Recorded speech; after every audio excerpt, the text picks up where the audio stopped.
যায় তাদের হাতটা ফট করে ধরে ফেলুন, বলুন টাকা না দিলে বন্ধু কথা কইও না। ওরা হাত ধরে টাকা চায়, এটা আমি এখন দেখতে পাচ্ছি ওদের সবার চরিত্র। এখন যে শিব ঠাকুরকে কন্ডম পড়ায় সে যে আমার হাতটাই ধরবে, এটা আমার 14 পুরুষের ভাগ্য ভালো। আর কি উত্তর দিতে পারি আমি? তিনি কিছু বলবেন, আমাকে তার উত্তর দিতে হবে। হাত ধরে বলবো টাকা দিও না।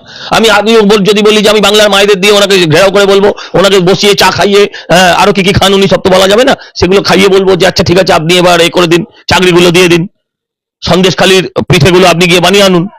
আমি বলবো যে তাদের যাদের জমি কেড়ে নেওয়া হয়েছে জমিগুলো ফিরিয়ে দিন। সায়নী ঘোষের কথা সব উত্তর সজল ঘোষ দেবে, এ কথা ভাবার কোনো এসব কোনো মানে বিজনেস কথাবার্তা এগুলো। আরে দেখুন এখন রচনা ব্যানার্জি বলছেন হুগলির মানুষের কপাল ভালো আমি পেয়েছি, আমাকে পেয়েছো। তো সেও তো একজন প্রার্থী। তো ধোঁয়া ধোঁয়া ধোঁয়া, এখন কিসের ধোঁয়া সেগুলো তো বলতে পারবো না। এইসব কথার কোনো উত্তর নেই, আলতু ফালতু কথা। কি বলবো যে আই লাভ ইউ বলে, মানে আই লাভ ইউ বলে মানে কি? জনগণকে আই লাভ ইউ বলে? মমতাদি কি বলেছিলেন?